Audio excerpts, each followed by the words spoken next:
floor. Okay, I'm going to accept your request.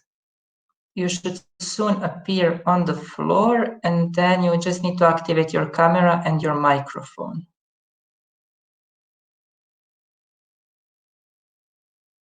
You're on the floor, so just if you would, okay, we can see you. Can you speak? Yes, can you hear me? Yes, we can hear you very well. Great, that's great. Super. Thank you very much. So if you just need, you don't have to leave the floor, you can just deactivate your camera and your microphone, and then we are starting in approximately 2 minutes. Thank you very much. Thank you.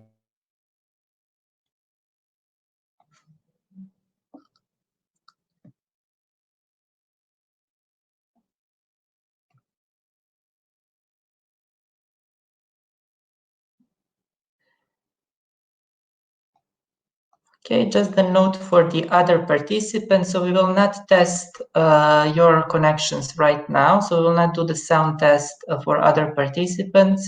We will do it case by case once we have the Q&A session. So this sound test was only for the speakers. Thank you very much.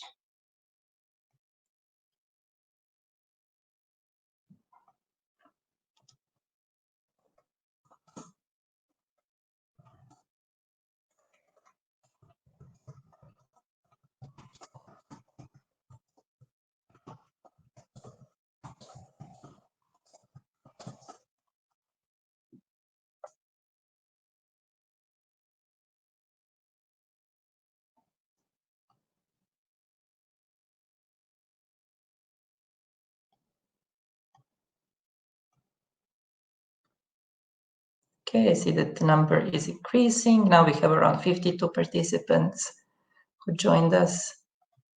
That's great.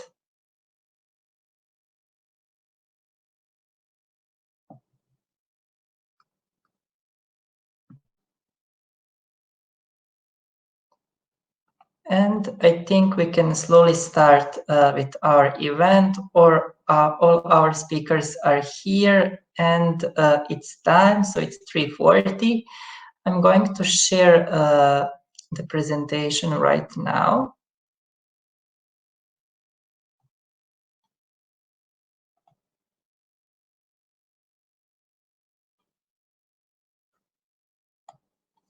Just 1 second.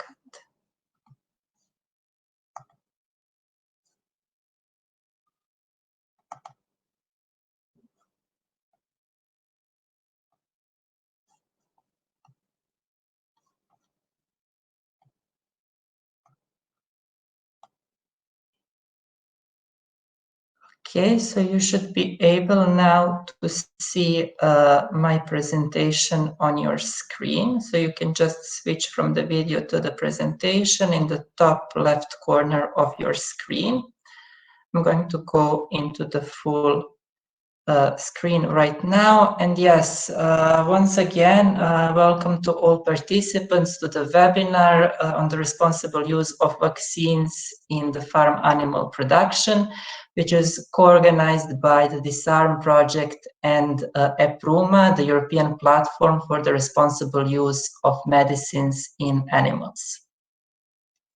Thank you very much to all participants today for joining us. Just a quick reminder before we start with the event is that you can choose the language in your bottom left corner of your screen where you see the red arrow during this presentation. So you can change the language and you can choose one of the 7 languages that this event is interpreted to. And if you see the blue arrow, which is in the top right corner of your screen, there is a messaging board where you can write us, so you can ask your questions, or if you're experiencing any kind of problems, we will try to help you out. But try to use it also for the questions. You can ask questions during the event, and then we will address all of them during the Q&A part. Today's agenda, so after the sound test, we will start soon with the opening remarks by Mr. Steve Hallahan, the chair of EPRUMA. We will continue with a short introduction of the Disarm project, which will be followed by the presentation by our panel of speakers, Mr. Miguel Ángel Higuera, Chair of Copa Cogeca Working Party on Animal Health and Welfare, Mr. Thierry Chambon, who is the Vice President of Federation of Veterinarians of Europe, and Mr. David John, who is the Technical Manager at Animal Health Europe. After their presentations, we will continue with the Q&A. As I said, feel free to write your questions in the messaging board, and we will address all the questions during this part of the event.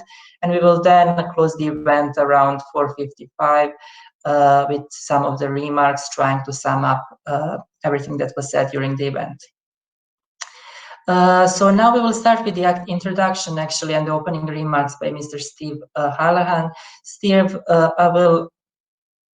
I would ask you maybe to activate your microphone and your camera, and you can continue with the introduction. Okay, I think we lost you, so I will request. I accepted your request once again. You should appear on the floor. You just need to activate your camera and your microphone, and yes. Great, you can start. Okay, can everybody hear me? Yes, if you could just keep your microphone maybe a bit closer to you, just so we could hear you a bit better. Thank you very much. Sure thing. So, good afternoon, everyone, and welcome. Thank you all for attending this event.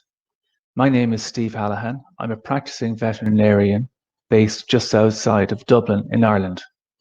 I'm also a consultant to the veterinary pharmaceutical industry. My current role is in pharmacovigilance. For those of you who don't know, that's the recording and reporting of any adverse effects of veterinary medicines in animals or humans. So who are we?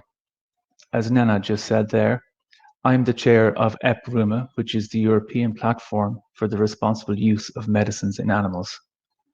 It's a group representing vets, farmers, the animal health industry, the animal feed industry, and others. Since 2005, we've been working at European level to develop and promote best practice guidelines for the responsible use of veterinary medicines in order to ensure better prevention and control of animal diseases. To that end, we've produced a best practice framework on the responsible use of vaccines, which some of you may be interested in since you're attending this webinar today, that can be found on our website. We've also produced a best practice framework on the use of anthelmintics in food-producing animals, and a best practice framework for the use of antibiotics in food-producing animals. So why do we do this?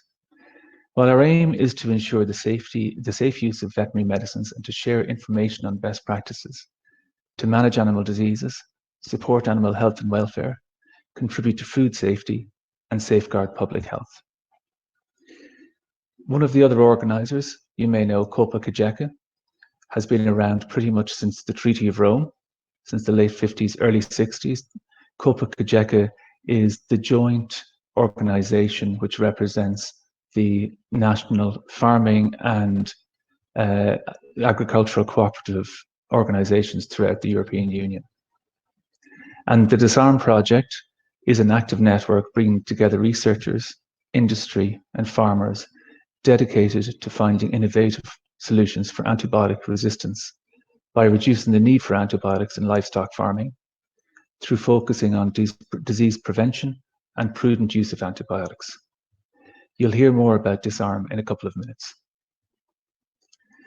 So infectious disease control can be achieved through biosecurity, proper hygiene, appropriate feeding, good husbandry, through ensuring good animal welfare, by surveillance for pathogens, through animal and environmental testing, and very importantly, through immunization by vaccination.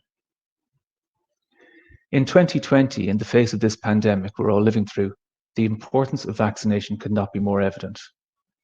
Vaccination has been an essential tool over the years for preventing a wide range of infectious diseases that continue to grow all the time. Farming and food production, as we know it, would not be possible without vaccination. And as you may know, smallpox in people and rinderpest in livestock have both been eradicated through vaccination. This webinar will focus on the benefits of responsible vaccine use, how this improves animal health and reduces the need for treatment with antibiotics. According to this year's European Surveillance of Veterinary Antimicrobial Consumption report from the European Medicines Agency, there's been a 34.6% decrease in sales of veterinary antibiotics over the last 10 years in Europe. That's an incredible testament to all of the stakeholders involved. 1/3 less antibiotic use in just 10 years.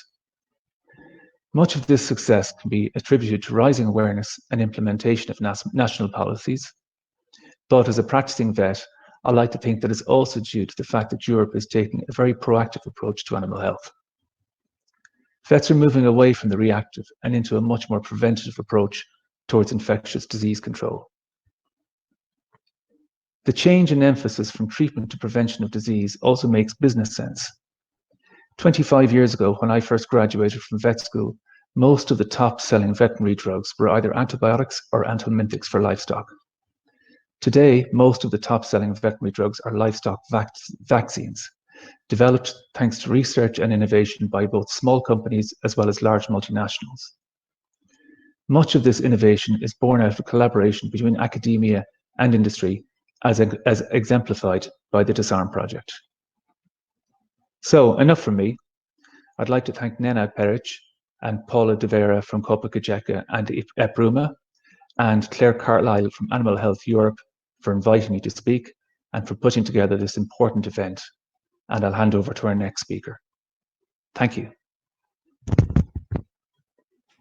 Thank you very much, Steve, for the opening remarks. As you said, we are going to continue slowly. You were perfect right on the time. Thank you very much for this introduction. We're going to continue with the introduction about the Disarm project, which I will do, and then slowly we will start with the presentation from our speakers. So I will share my screen again so you could continue to see the presentation, and we will continue.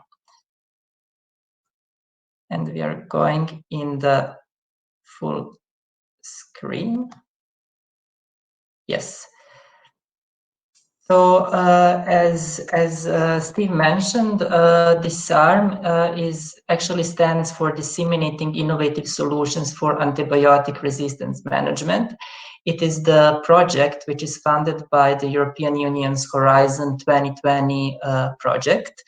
The consortium behind this project consists of 18 partners from 8 countries, including the partners from Netherlands, Spain, Denmark, Belgium, United Kingdom, Romania, France, and Greece. And of course, the project is coordinated by ILVO, Flanders Research Institute for Agriculture, Fisheries, and Food. In a sense, Disarm as a project is actually a thematic network, which means that we are compiling the knowledge which is ready for practice or is there. So it is on the edge of being ready for practice, and we are just trying also to make it more friendly for the end users. As a project, we are focusing on different livestock species, as you can see also on our logo, in a sense. We are focusing on cattle, pigs, poultry, and sheep within the project. And maybe the main objective of the Disarm is actually to reduce antibiotic resistance by cutting the need for antibiotics in livestock farming, by focusing on the disease prevention and on the prudent use of antibiotics. And so behind these objectives, we also have the main ideas and the assumptions of the Disarm project, which are actually that there is a link between the level of use and the antibiotic resistance. And as well, we are following the principle as little as possible, as much as necessary. Last week, we had another webinar which was focusing on poultry and the use of feed and feed additives as a strategy. And all our speakers actually were highlighting as well this this assumption or this idea. In addition, we are trying to follow the idea to reduce, replace, rethink, and then from disseminating solutions to go also to disseminating methods to identify the solutions for a specific context. And of course, we are not focusing only on farmers, but we are also focusing on the entire complex of actors and factors. So we are trying to have also farmers, vets, researchers, industry representatives within the scope of the project as well. And maybe on this slide, you can actually see how do we work. And this slide maybe shows the best what the Disarm project is about, and also what we are working on. So in the center, so the central part of our project is the community of practice, which actually consists from different profiles, as I already mentioned: farmers, vets, researchers, industry representatives, who are there to exchange the ideas, to ask the questions. So this community of practice is actually hosted on the Facebook. So anyone can actually join as long as you respect our guidelines, and of course fill out the necessary very short form before joining to the community of practice. And there we are trying to exchange, to co-create, to disseminate different kind of research that is ready for practice, different kind of innovations and strategies which can actually lead to the reduction of the antimicrobial resistance. Within the community of practice, we are also trying to address many different topics. We have around 10 topics, which are ranging from biosecurity, feed, precision livestock farming, to the topic of today's event, which is vaccination. So besides that, we have also the multi-actor farm health plans, which we are trying to develop on around 40 on-farm case studies, which is also ongoing currently. And we are also trying to establish the state of art by assessing the strategies and technologies to reduce antibiotic resistance on farms. So we are not only looking at the scientific articles and research, we are also looking at the different industry and farmers' innovations as well. All of these three aspects of the Disarm projects are actually then leading to maybe the main aim of the project, which is focusing on the strategic communication, dissemination, and exploitation of the results.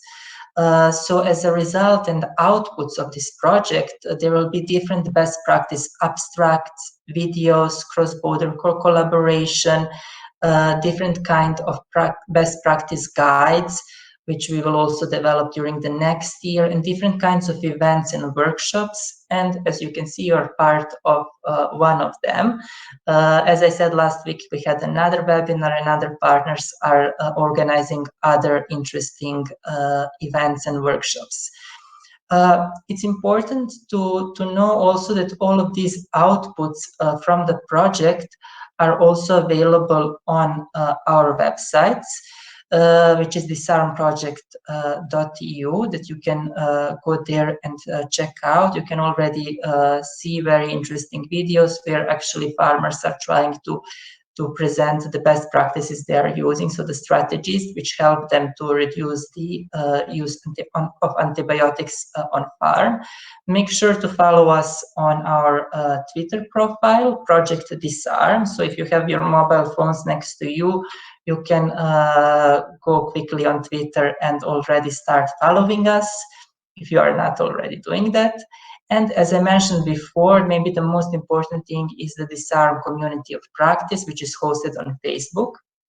What you can do is that you can, if you have the QR code reader on your mobile phone device, you can scan it. It's on the screen now, so you can scan quickly this QR code, which will automatically take you to the Disarm community of practice. If you don't have a QR code reader, then you can, or what you can do is that you can go on Facebook. If you have a profile, you can just type in search Disarm community of practice, and again, you can join. It is very important that after you submit the request, that you fill out the necessary questionnaire, which is not very long, but it's very important, so you would be accepted in the community of practice. I will also share the link to this community of practice in the chat once all the presentations are finished, so you can also already join during this event. You can go there and then you can check out everything that is already there, and if you have any questions or if you have anything interesting to share on the topic that we are discussing, you are more than welcome. I'm going to now ask our maybe first speaker to activate his microphone. So Miguel Angel, if I could ask you to activate your microphone, and then we can start with your presentation. Activado cámara y micrófono. ¿Se me oye correcto, Nena?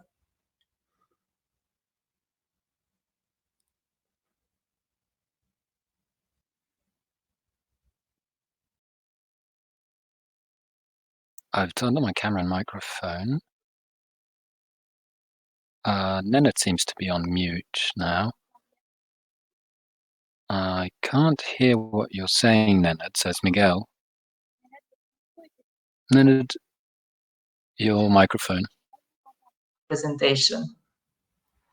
I will share the screen and you can just tell me when to change the slide. Perfecto, perfecto. ¿Se me oye bien? Lovely, perfect. Can you hear me? I hope you can. If you want, you can move on to the next slide. First of all, I wanted to thank you all for being here. I'm Miguel Angel. I'm a vet. I am chair of the Copa Cogeca Working Party of Animal Health and Welfare. I work for pig producers organization in Spain. So a lot of the information in my presentation will refer to pig farming. Apologies for this. And also because my family are farmers, we have a pig farm in Segovia in Spain. Next slide, Nana, please. I will try to talk to you about responsible use of antibiotics at farm level. For those of you who don't know what Copa Cogeca is, first of all, I will give you a brief overview. Copa represents European farmers and Cogeca European agri cooperatives that were created in 1958 and 1959 respectively. And since 1962, we have a joint secretariat, and we are the voice of agri-food cooperatives and farmers in Europe. Next slide, please.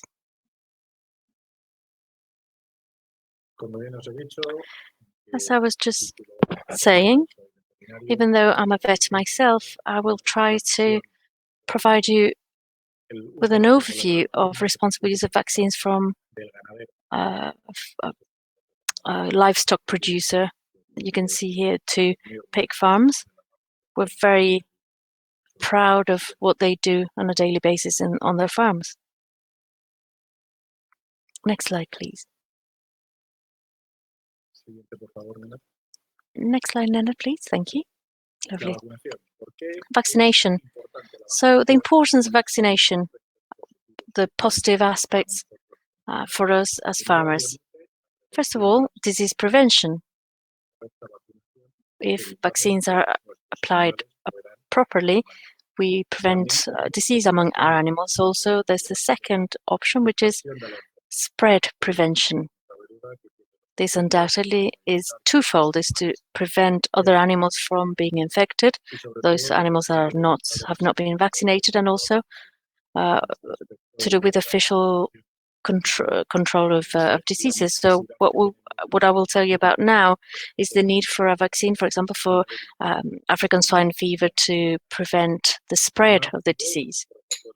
And so we have a good protocol of vaccination. We enhance herd health, and also we don't need antibiotics or other medication when it comes to bacteria-based diseases. And through harmonized vaccination, we ensure immunity stabilization of the herd. Thanks to vaccines, we can improve production performance on farm, because this leads to, as I said, a more stable level of immunity. Something else is the One Health approach, which is very important. We are part of this. And of course, animal health is linked with human health. And prevention of ethanosis is also one of the requirements. Some of these diseases can be tackled in one way, some others through vaccinations. And something else is also important. This is very important to us as cattle farmers, which is management, how we organize our daily work. When we're facing a problem, some pathology, some disease, normally it comes as a surprise. And so we have to stop all the tasks that we had for that day to make sure that we treat the diseased animals. So this sort of makes this whole routine, it breaks down your entire routine. So the advantage of vaccination is that you can have an orderly program. You can organize your work according to it, based on when you're going to vaccinate which animals and when, using the appropriate program, the appropriate products, and to adjust our timetable so that we can manage this whole process. So it doesn't come as a surprise anymore. We can include it in our already established routines. And for workers, it's a lot easier to handle things in this way, because there's no need to patch things up. We already know how this is going to be carried out. Next slide, please. So back to vaccines. I can imagine some speakers will talk about this. We have different types of vaccines. We have live vaccines, we have attenuated vaccine, inactivated vaccines, recombinant live virus vaccines, DNA, RNA vaccines. And I also include here, even though this is not a specific item, but auto vaccines. These comply with specific requirements to be used. These are a last resort, in a way, in case there's no other options for treatment.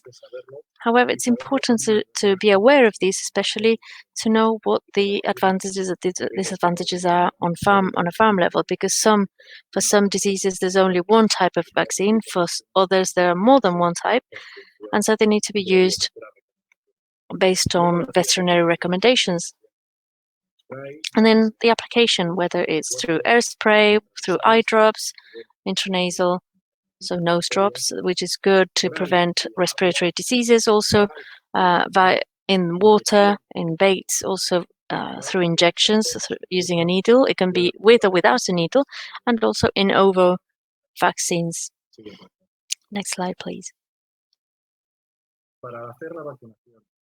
And so, to carry out vaccination, first of all, there needs to be a health plan. So one of the parts will be the vaccine plan, but this should not take over all of the attention in a way. We need to also focus on biosecurity, and we also need to ensure good animal management to make sure we're not going against their welfare.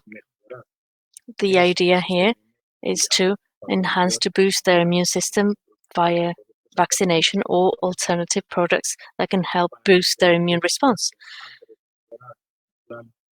So before developing a health plan, coming up with a health plan, the veterinary expert will be the one to draft it, to develop it. They will come up with the vaccination plan, and this according to all the different diseases. So we have different options. We have official diseases, for example, Oyeski disease or blue tongue disease. And we need to differentiate between vaccination of wild animals and domestic animals. And then production diseases, which can be viruses, bacteria, which are the most interesting. because these are the one linked with antibiotic use reduction. And as you know, vaccines are also being developed against parasites, specifically coccidiosis. Next slide, please.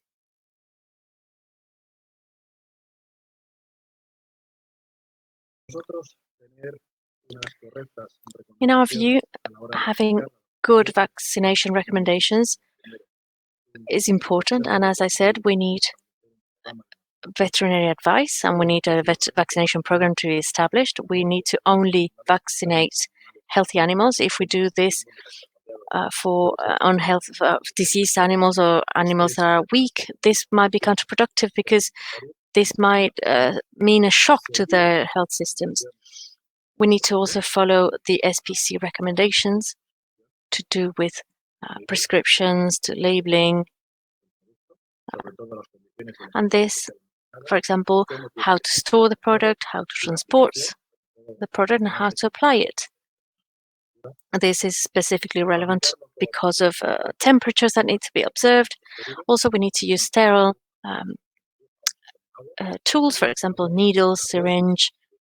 The dosage, of course, is very important. We need to have enough product if we are to vaccinate a certain number of animals. If we have 100 or 1,000 heads, we need to have the right amount, the right equipment. So again, the right type of needle, the right amount of product. And when it comes to handling the animal, it's important to avoid stress. So when we're holding them individually prior to vaccination, we need to make sure that we have planned this in advance. Nena, next slide, please.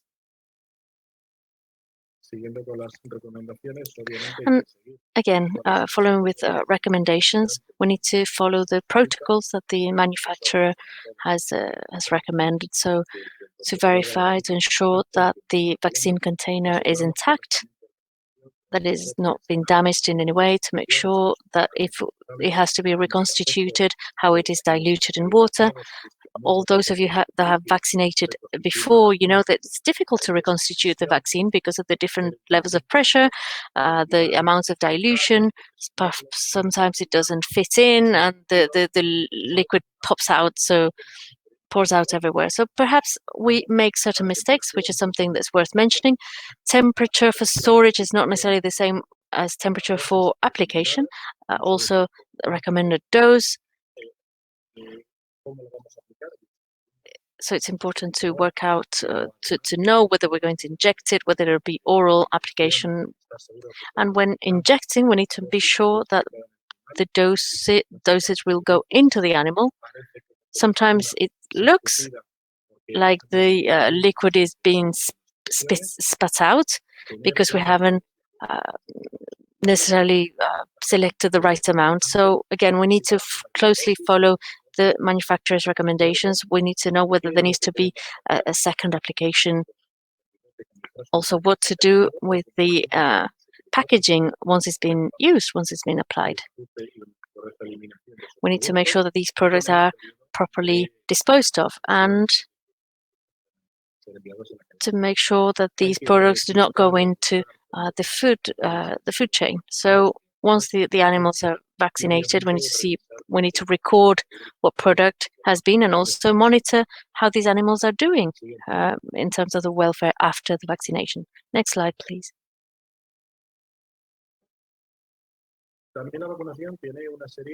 Vaccination also has a series of adverse effects, which have to be monitored on farm. For example, undesired adverse reactions, whether there's an allergic reaction, whether animals are hypersensitive, or perhaps there might be a slight local reaction, perhaps just only local only or systemic, for example, increase in temperature, or if we have an undesired reaction which is a bit stronger, we need to ensure that it's monitored in a from a pharmacological point of view. Perhaps the vaccines are not working properly. We need to, perhaps we have diluted them wrong, perhaps the application has been incorrect, or perhaps the use has been inappropriate use.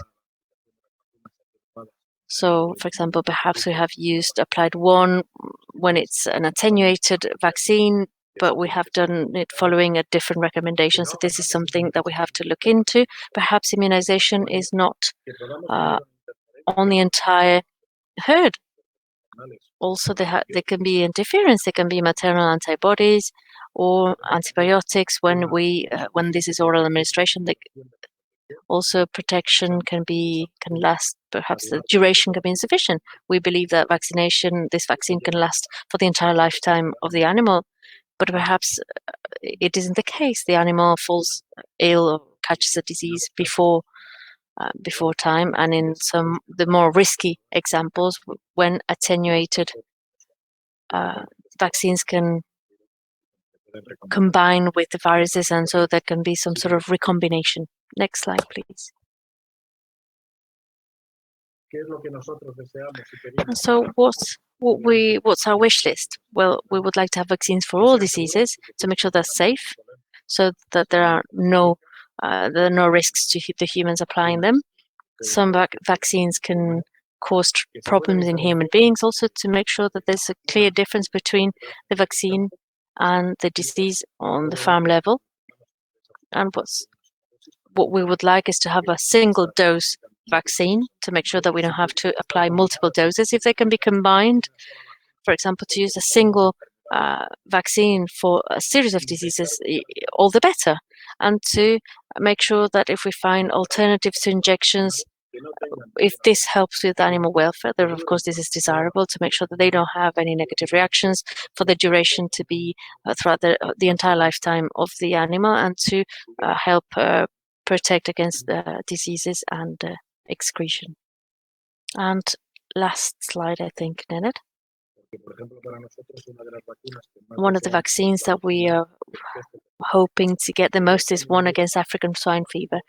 VACDIVA is an EU-funded project, 10 million euros, and it's being developed as we speak. In this case, this is the name, is VACDIVA, and is against African swine fever. As I've just said, this is one of the highest hopes that we have against this disease. Next slide. And that's all from me. I hope I have kept to the time that I was given. I've tried to be brief, to tell you about the point of view of livestock farmers. Hope I haven't gone too much into the point of view of vets, and I'm here for any questions that you may have. Thank you. Thank you, Miguel Angel. I think that we can continue with our next speaker. I'm just going to change the slide. So Mr. Thierry Chambon, Vice President of Federation of Veterinarians of Europe. Thierry, if you can now just activate your microphone and your camera, and I will switch to the presentation. You have 10 minutes, and when it's the next slide, just please tell me, and I will move the slides. Thank you. Thank you, Nenad. Good afternoon, everybody. Welcome to the presentation, to the webinar. I'm Thierry Chambon. I'm a veterinary practitioner. I'm working in France. I worked in mixed practice for many, many years, and then I was specialized in poultry practice, and now I'm mainly working in companion animal practice and in the Federation of Veterinarians of Europe. Next, please.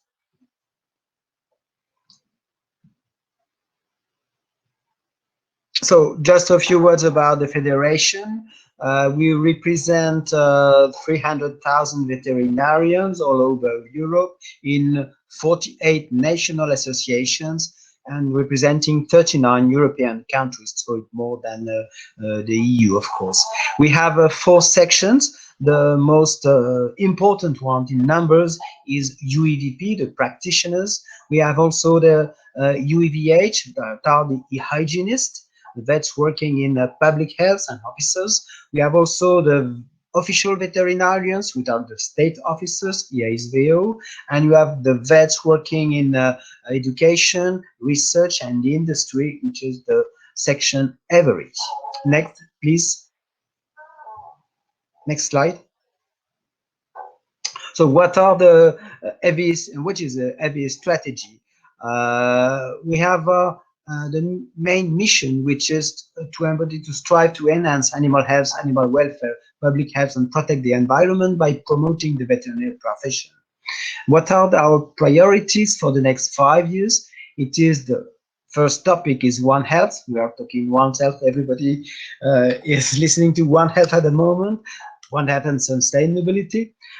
We are talking as a one voice, which is one veterinary community. We would like to be recognized and be influential. We are looking at veterinary demography, and we are rewarding careers for young veterinarians. And of course, we would like to embrace technology. Next slide, please. So I would like to thank Miguel for his excellent presentation, and I will not overlap his presentation because he presented very well the vaccination protocol, all types of vaccines. I would just like to remind you a few dates about history. And the history is not very long, but the first veterinary faculty started in Lyon, in France, in 1761, more than 250 years ago. And the first vaccines, you know, Pasteur with the rabies vaccination, it was at the end of the 19th century, which is an important date because it was the first vaccine developed for the animals.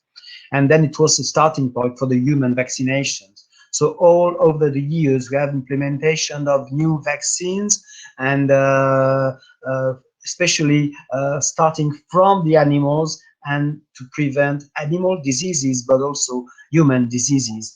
You have new vaccines, new techniques of vaccines. As Miguel presented to you, the recombinant vaccine, the DNA or RNA vaccines, which are completely new, but it started already in 2005 in the animal side. It is already 15 years ago, so we can say that the animal side has a great experience, all that new vaccine, which is sometimes a discover for the humans. Next slide, please.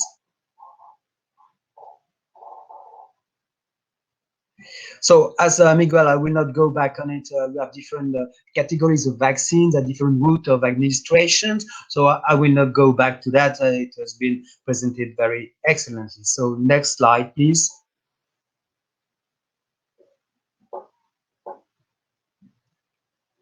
So what are the benefits of proper animal vaccination, which is very, very important for this seminar? First of all is prevent and eradicate infectious diseases, which is the main goal of the vaccination. Second is to stop the spread of emerging infectious diseases. We have a lot of examples in the past. For example, we have a lumpy skin disease, which was coming from nowhere and appeared in Europe, and we developed vaccination to fight against that disease. It's a good example in cattle. Also, you know, the disease, the blue tongue diseases, we have many serotypes, and of course we have many vaccines to fight against that disease. Third of all, is very important for the Disarm project, is to reduce the need of using antibiotics, which is very, very important. I will give you some examples in the next slide. The other thing is to enhance productivity. Of course, it is not vaccination by itself which enhances productivity, but it helps animals to just develop their own genetics, to have very good, you know, how to express their genetic materials. And last but not least, of course, vaccination of animals also ensure public health, but I will give you some examples. Next slide, please.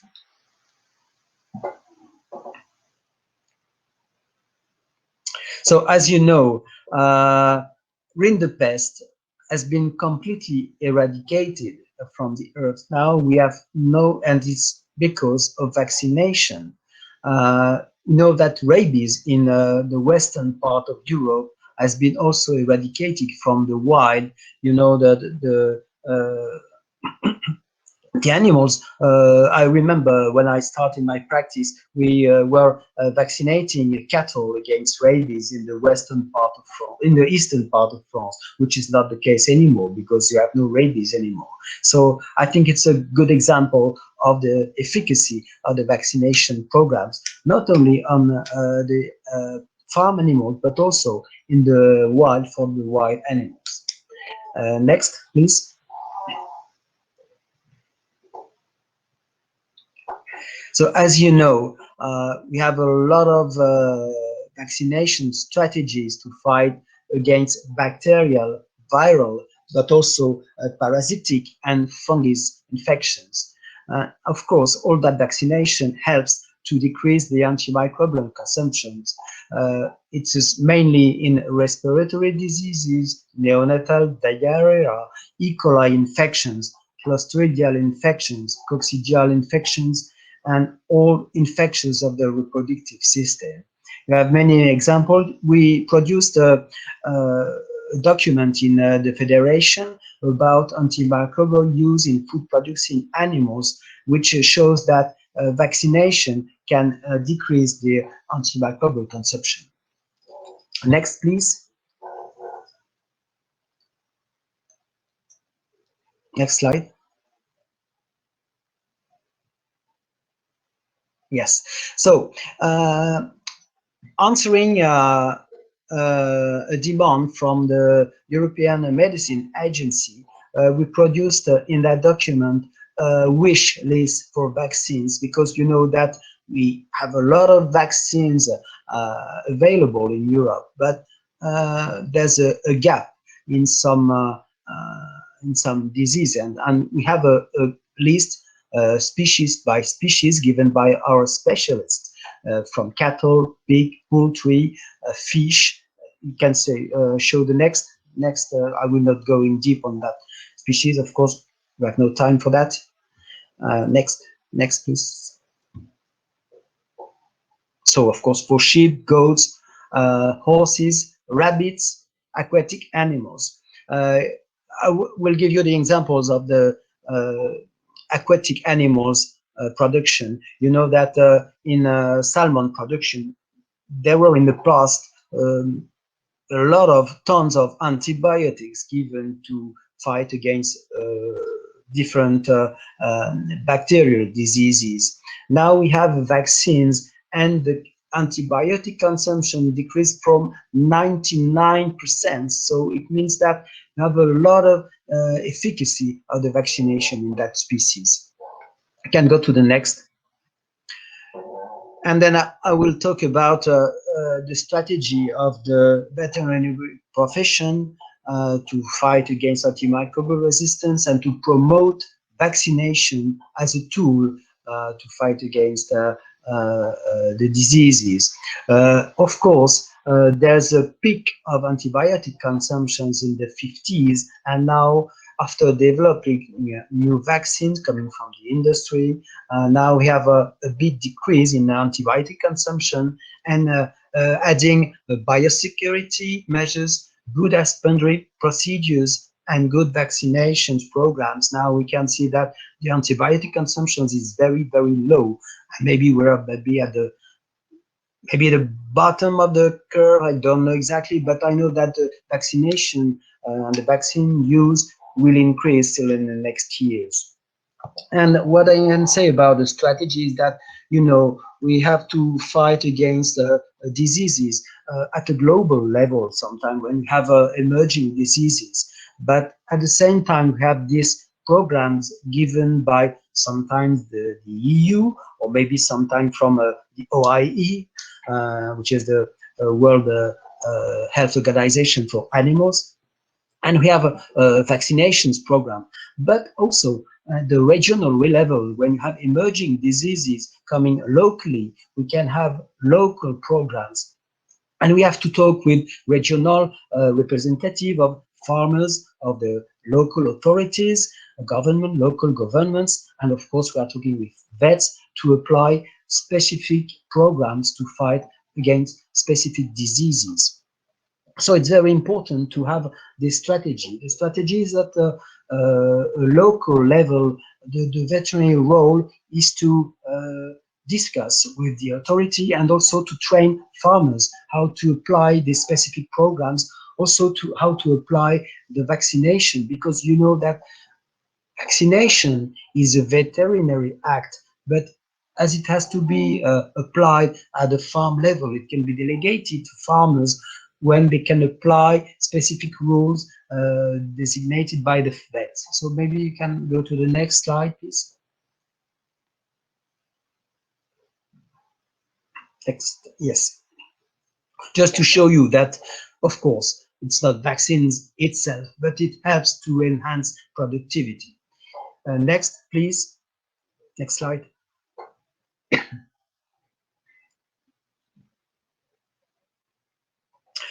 And at the end, you know that we have to ensure public health, which is the main goal. Of course, we have to ensure animal health.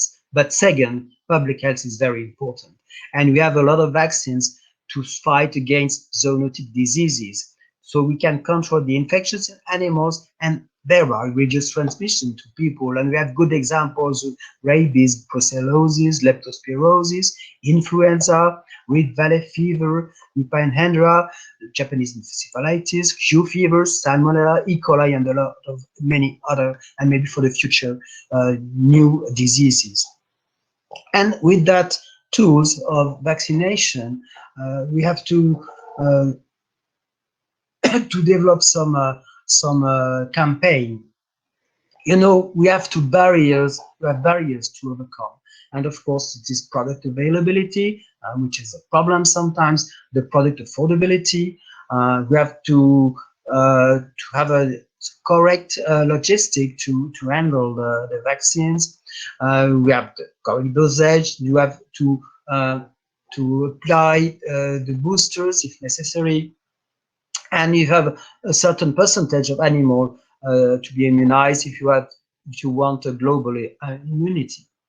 Of course, you have to take care about possible adverse effects and the notified diseases, which are part of surveillance of control, that you mention as a vet and also as a farmer. Sometimes we have trade and market barriers. We can have also the barrier of the economy, because sometimes it costs a lot of money and they have to be economical, sustainable if you want to apply a vaccination program. So whose responsibility? Is it private or public responsibility? Can be shared. So as I told you, we developed a document which is available on our website, which is the Vaccination of Animal, which is a Veterinary Act. And the next slide, please. I can show you that we have campaigns developed in different countries. We have examples. Next slide, please. So we develop documents with the European platform for responsible use of medicines in animals. We also develop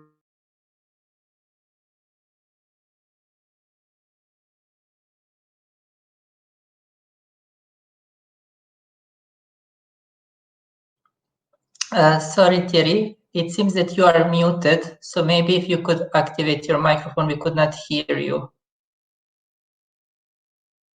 Yes.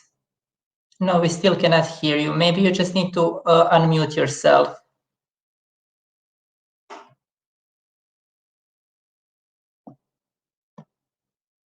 No, we cannot hear you. I still cannot hear you. I see that your microphone is crossed for some reason. Maybe if you can refresh your CUDA on top, maybe that would help.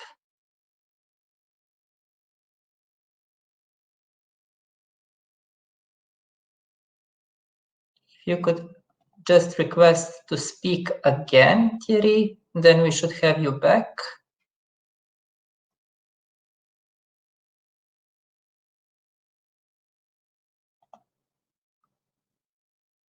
So Thierry, if you could request to speak again, okay, I'm going to accept you.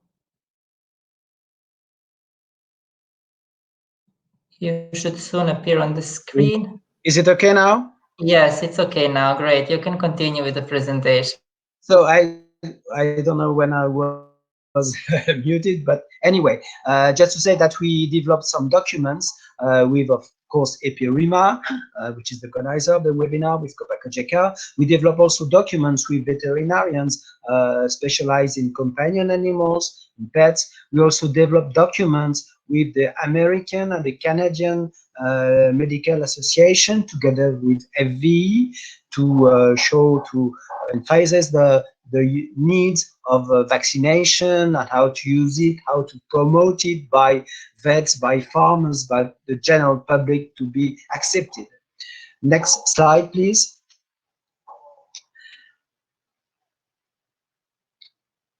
And we have also some, leaflets, campaigns that shows that we have to promote vaccinations amongst the farmers, companion animals, owners, and also to promote it by the general public.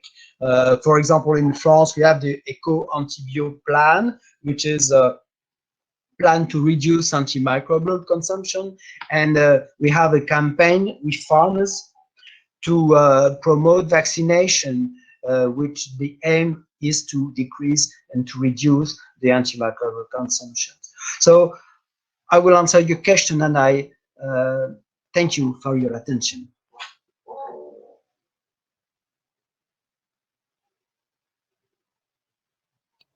Thank you very much, Thierry. If you could just mute your microphone now, and we can go to our next speaker. We are a bit late behind the schedule, but I would like to invite David John from Animal Health Europe. If you could activate your camera and your microphone.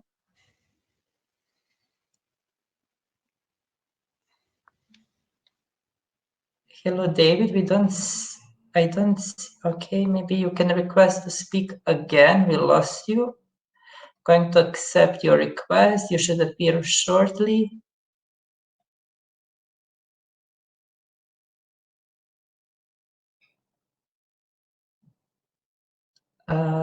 Again, it seems that maybe David, you can just, like Thierry did, refresh your Google Chrome and then request to speak again. I think that should sort out the problem. Okay, I'm going to accept your request. You should shortly show on the screen. I hope so.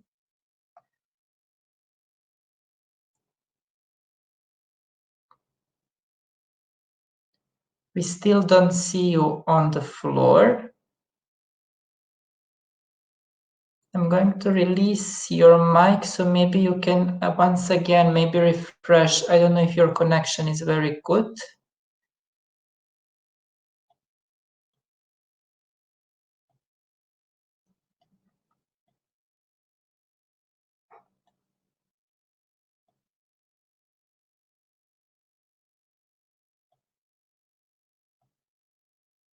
Let's see. I don't see the request. We will wait just a minute or two for David to come up again and to request to speak. Unfortunately, these kind of things happen during the online meeting.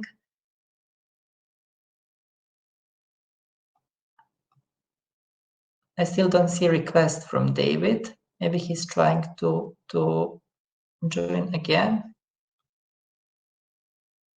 I would like to invite participants while we wait for David to maybe ask questions for our other speakers. I don't know if Rens wants to ask a question, but maybe then you could ask a question a bit later. Rens, I saw your request to speak. We are now trying to establish a connection with David John from Animal Health Europe, and then we will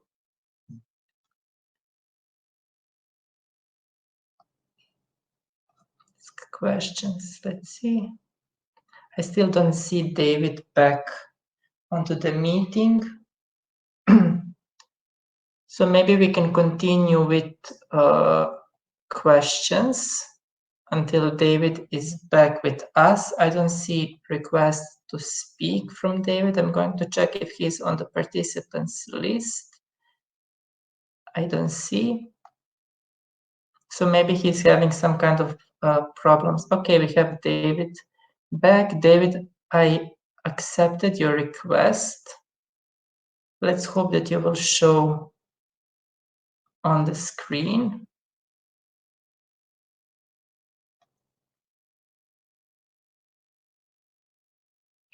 We still don't see you, so there has to be some kind of problem. I think maybe it might be the internet connection at this stage, because we don't see you on the floor.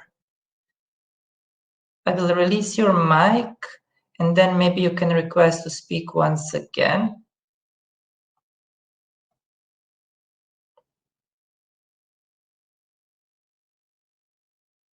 Let's see. So David, if you could request to speak once again, maybe then we can sort out this problem.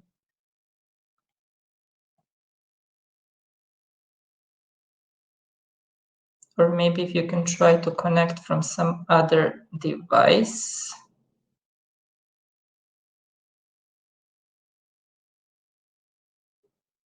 I still don't see a request from David, so maybe we can, in the meantime, collect questions. I don't see any questions in the participant chat. So maybe participants, I would like to ask you if you have any questions for our speakers. I see Rens. Rens, I assume that you want to ask a question. I'm going to accept your request. Do you want to ask a question? You need to activate your microphone. So you need to press on the microphone in order to speak.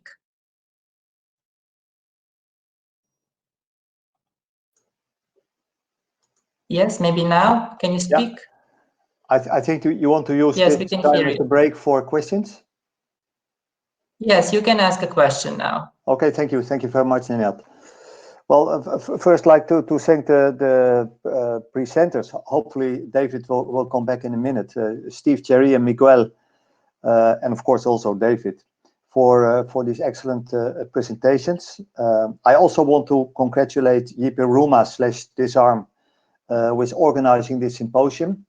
This is really well done during these unprecedented circumstances out there, but of course our work must go on, so I want to compliment you for that. Well done.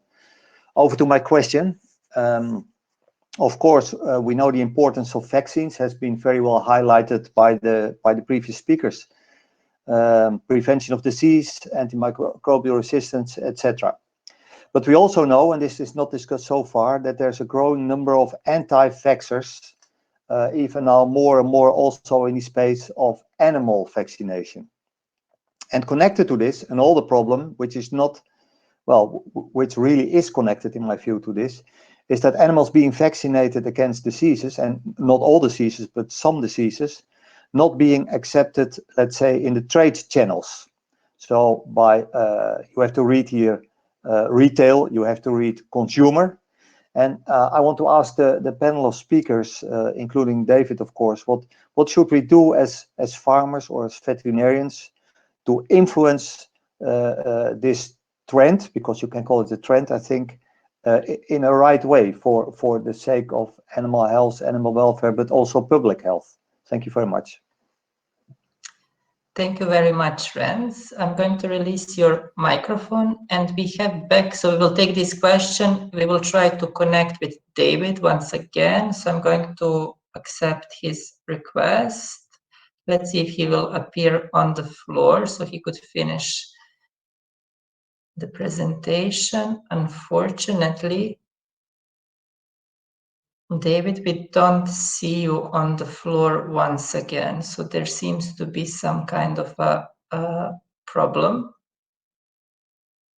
with your connection, unfortunately. So maybe we can answer to the question that was raised by the participant.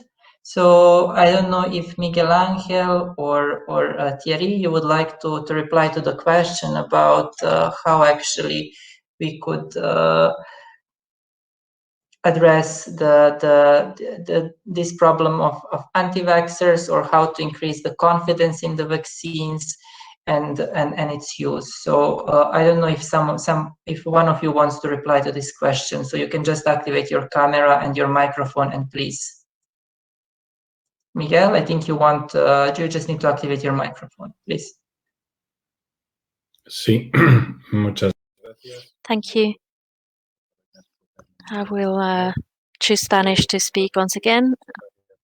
Thank you, Renz, for this question.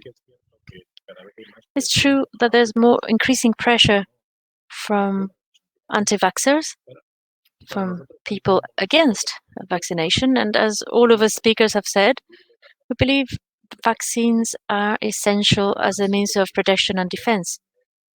In addition, we have seen and we have noticed in practice that they improve animal health, they reduce antibiotic consumption, and behind vaccines, there's a whole series of developments, both in terms of research and innovation, and vaccines have to be tested for efficacy and safety. So we have the EMA, and we have also all the national agencies. And so the level of quality and safety of these vaccines is huge, and benefits are numerous. There are specific cases that I forgot to mention during my presentation, but I would like to mention now. In the case of pig farming, there's a vaccine against cercovirus, PCV2, pig virus 2, which led to 80% pig mortality. It led to cutting down on pig mortality by 80%. So we need to look at animal welfare and animal health. And from the point of view of those who don't believe in vaccines, well, what they should do is to provide scientific information. We, on the other hand, have all the information available. We have the best practices which we apply, so we have no problem in this regard. There's another aspect that I would like to mention. There are also products that are immunodefense products, but they don't necessarily fight diseases, but they help with welfare. And one of the examples is immunocastration. Supermarkets, retailers are slightly reluctant to accept it, but they're very useful for livestock farmers and for the welfare of animals. And we have all the scientific evidence of its safety and efficacy. So for me, there's no other choice than to base ourselves on scientific evidence to support the use of our vaccines. Thank you. Thank you very much, Miguel Angel. We had David for a moment. David, I accepted your request, but we still don't see you on the floor. At one moment you were at the floor, so maybe I think when you were using your iPad, it worked well. So maybe you can try again with that device, because currently we don't see you on the screen. I would like then to ask participants maybe to continue to ask questions while we are trying to connect with David.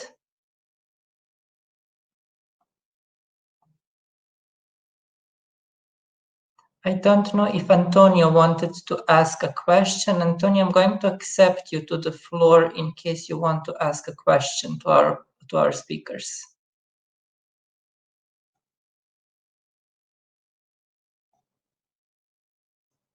You would need to activate your camera and your microphone, please.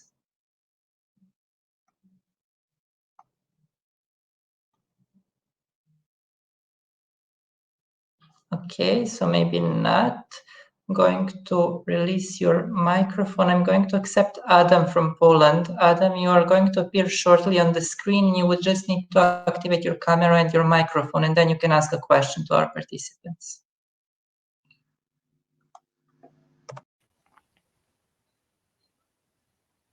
Yes, can you hear me? Yes. Okay.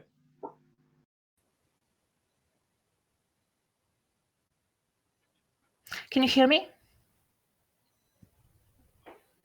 Great. I have a question to Miguel Angel. If vaccines are created on the basis of scientific data,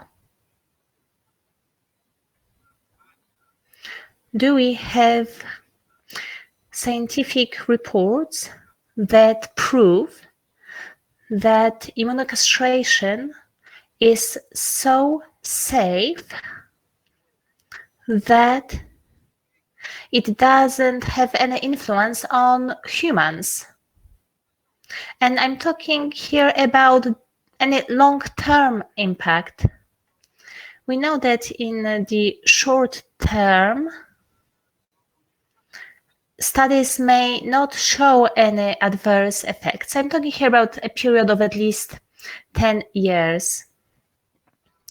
I am asking this question because anti-vaxxers give a plethora of arguments. They say that immunocastration can cause many diseases, even genetic disorders amongst children. So do we have any scientific data that proves that this is not the case? Thank you. Obviamente tan en profundidad.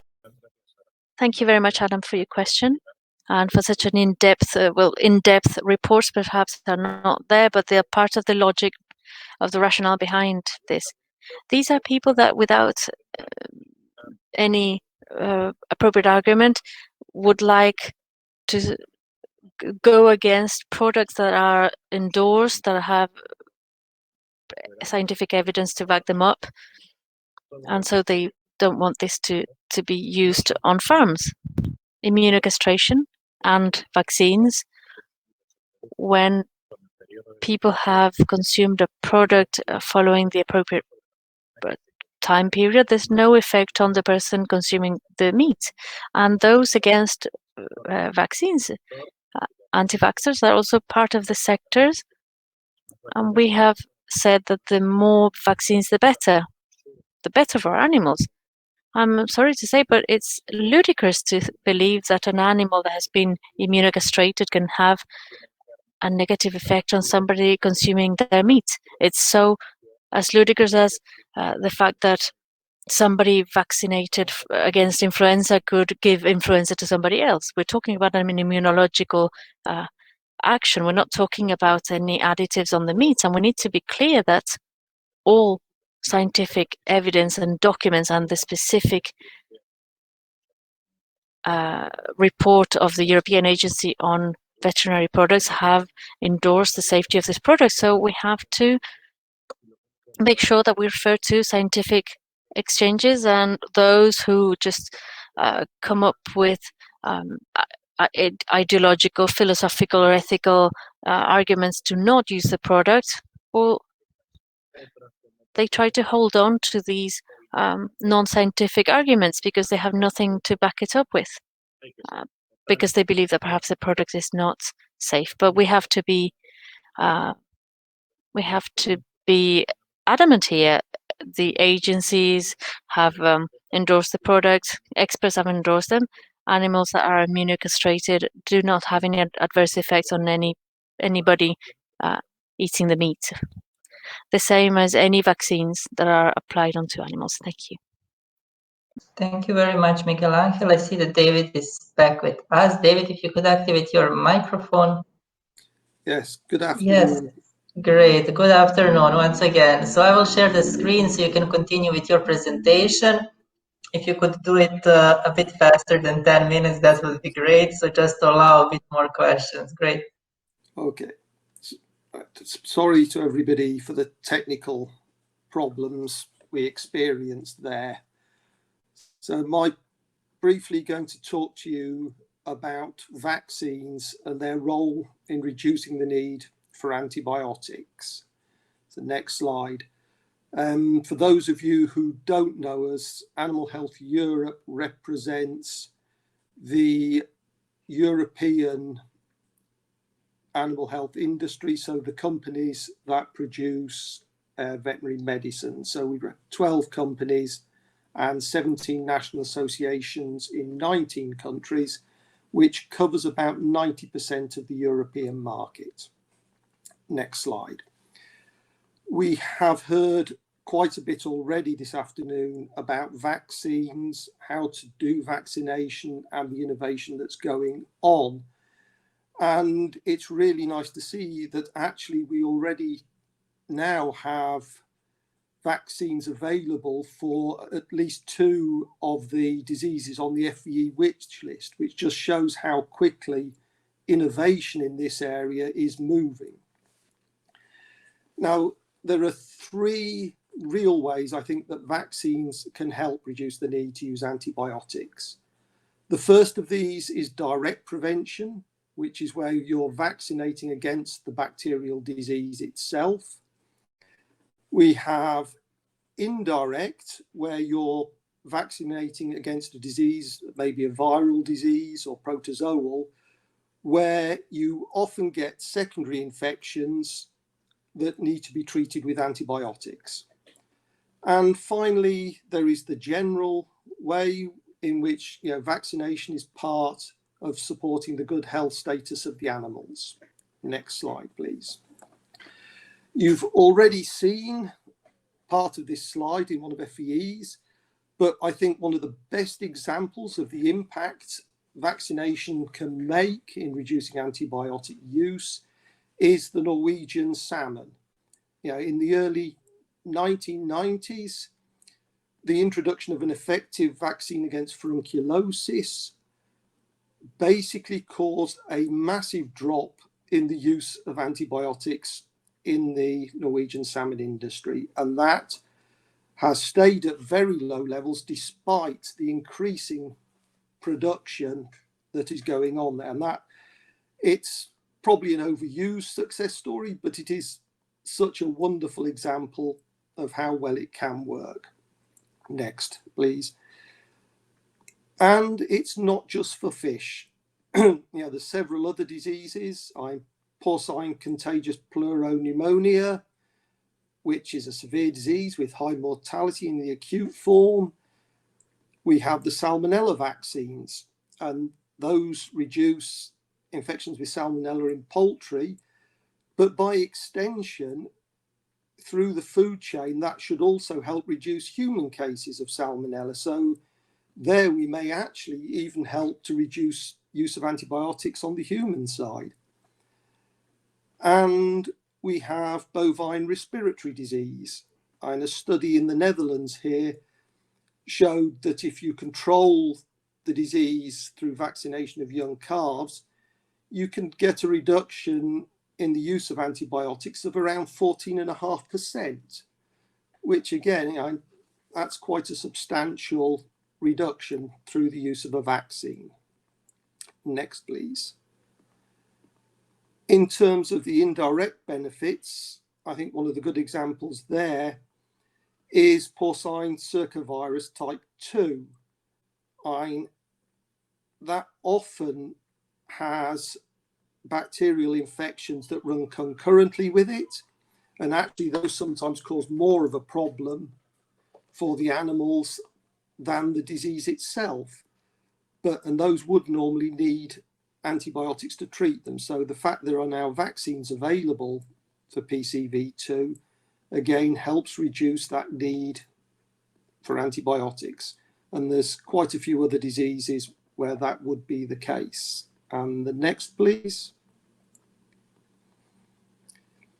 And as we said right at the beginning, we have this general benefit.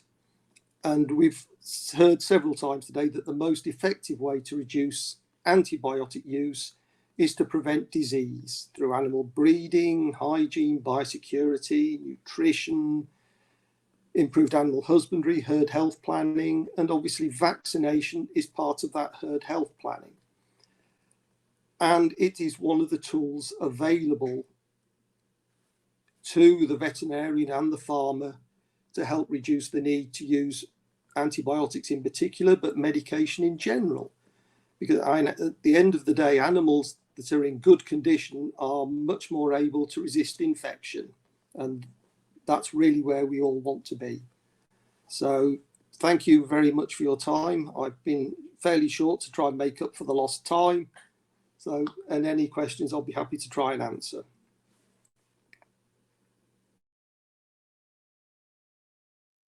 Thank you very much, David. So we are back to the Q&A session. We don't have a lot of time, but if other speakers also agree, maybe we could prolong for 5 to 10 minutes this event. Of course, we completely understand if you would need to go.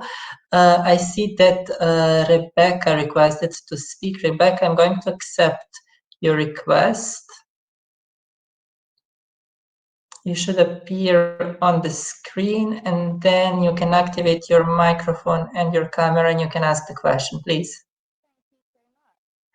We cannot hear you for some reason, so I think your microphone is maybe not working. Maybe in the settings you can change, or you can try not to use the headsets. Maybe that would help. It helped me. So if you would plug in, we cannot still not hear you. If you can refresh and then request to speak again, it would be great.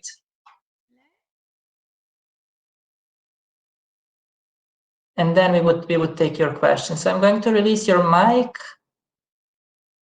I'm going to check if we have any kind of questions in the chat. And Rebecca, if you could request to speak again, we will accept you on the floor. It's good to refresh just the Chrome maybe once again.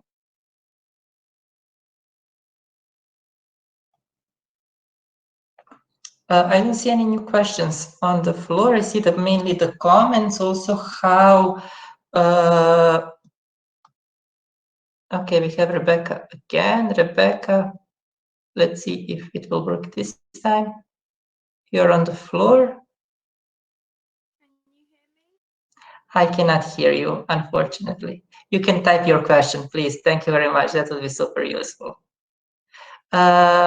Maybe to continue with the question, I would like to ask a panelist if they could activate their cameras as well.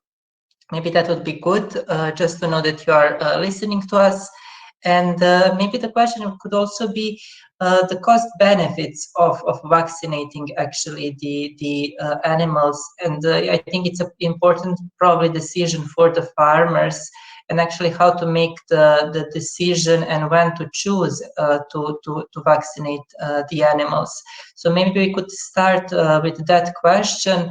And I don't know who would like to take the floor, Thierry or Miguel Angel, if you want to. I think Thierry can, because we already heard Miguel Angel. So Thierry, please.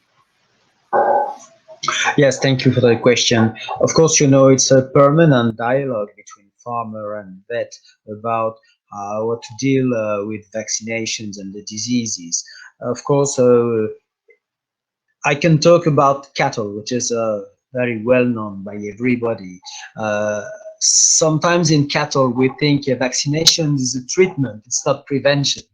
Because as prevention is common by pigs, by poultry, we have a lot of vaccines available, and the vaccination plans are quite well applied. In cattle, it's different. Farmers think that when they have a disease, they cannot treat the disease with the vaccine, but it's not the case. Sometimes you have to make a good diagnostic, then to put in place some biosecurity and husbandry measures, and then to reflect about setting up a good vaccination program. And the vaccination program doesn't stop when the disease disappeared, but it has to be on a long-term view to eradicate the problem in the farm. So I think it's very important to say that. I don't know what Miguel think about it. Yes, I don't know if I have the Spanish interpretation because I lose it, so I changed to English. No problem at all. I fully agree with Terry for sure, but I think the vaccination is one of the pillars that we need for the farms. So, but we can live along the vaccine. So we have to support the vaccine with biosecurity, with management, with all these things for sure. But also related to your question, Nenad, I think all the farmers together with the veterinarians try to make the calculation about the balance between the use of no use of vaccine or use or not use of antibiotics. We call about the return of inverse. So you need how is the cost of the vaccine, but you know what is the advantage, the positive effects of the vaccine. Sometimes it's 2.53 times better you use the vaccine than don't use the vaccine. So it's amazing how much can be the return to the farmers. Not only diluting the cost, because for my side as a farmer and also representing the farmer, I changed another time. One moment. So for my point as a farmer, is also for trying to have a perfect management of the animals, to be sure that I have not to have any surprise in my farms, that everything is stabilized by the vaccination. So because the disease is a surprise, not good surprise in my farms. So the vaccinations makes me not relax, but it makes me like my job can be easier at the farm level. Thank you very much, Miguel Angel. I would like just to ask you, once you're done with speaking, to mute yourself, to mute the microphone, just because it's easier for the interpreters as well. I see the question from Rebecca. Rebecca, thank you very much. I'm sorry that we couldn't allow you to ask your questions through the floor.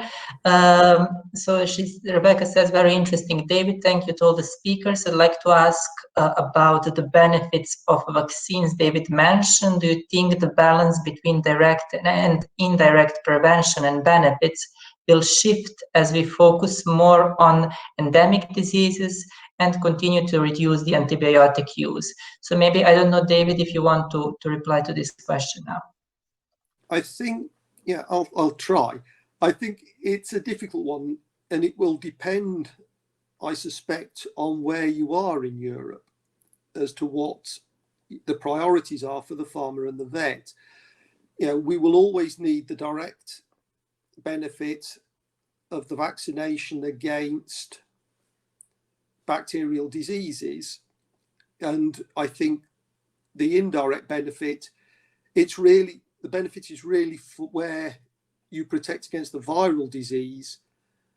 So, you know, the benefit in reducing some antibiotic use is really a nice side effect to have.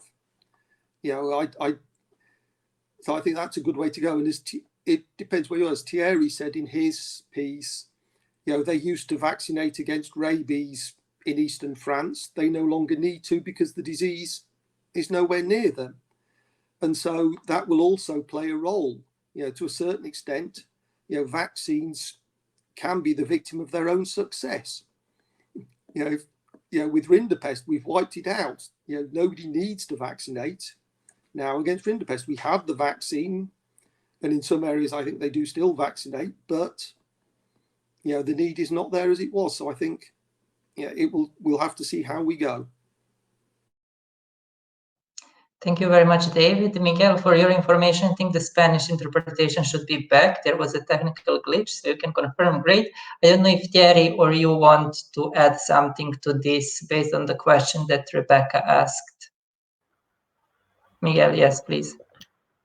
Sí, porque precisamente, como decía David, las vacunas, muchas de ellas las utilizamos. David was saying, vaccines are often used for prevention, but sometimes they're part of an eradication program, so a disease eradication program.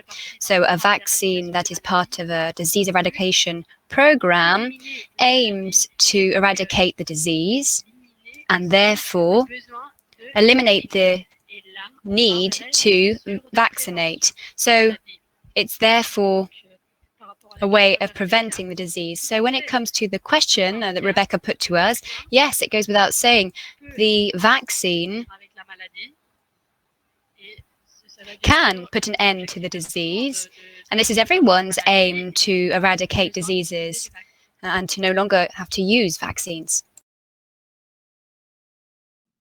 Thank you very much, Miguel. I don't see any questions in the chat, and maybe just the final question. It's also something that Disarm project is about, and then we can finish in less than 4 minutes.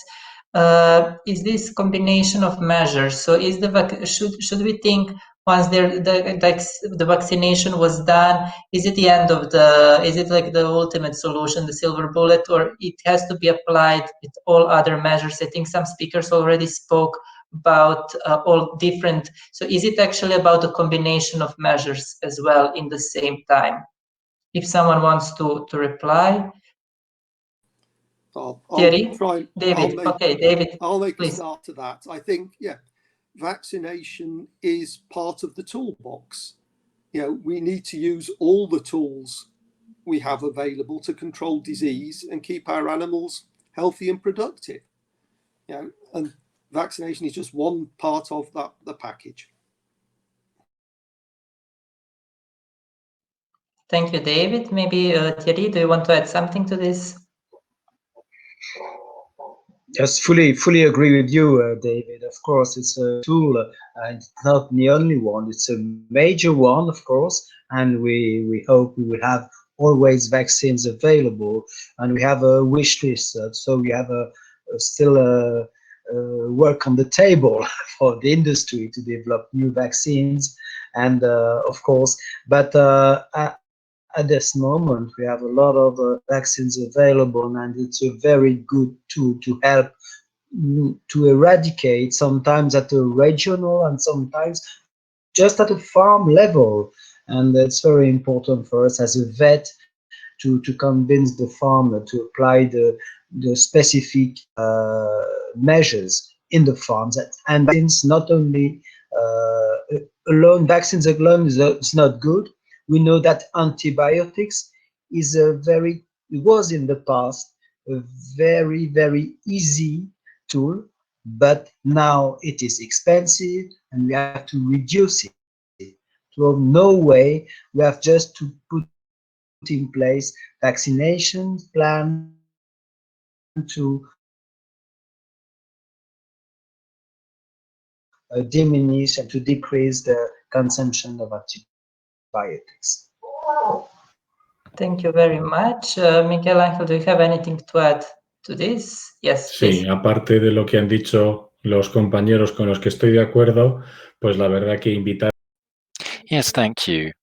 So I fully support what my colleagues just said, but I would encourage everyone to get involved in the Disarm project. I hope we have correctly identified the pillars that will allow us to reduce the dependence on and use of antibiotics, so biosecurity, hygiene, water quality, food quality, or fodder quality rather, livestock management, management of infections, cleaning, all of these aspects. So I would encourage you to join the project Disarm, to have a look at our website. I think you'll find it very useful. There's a lot of information there you can share amongst all farmers. It's not only for livestock farmers or only for veterinarians.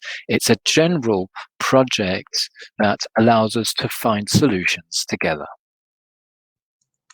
Thank you very much, Miguel Ángel. I think that's maybe the best conclusion of the whole event. We are already a bit over time, so I would like to thank all of you for this very informative webinar on the responsible use of vaccines.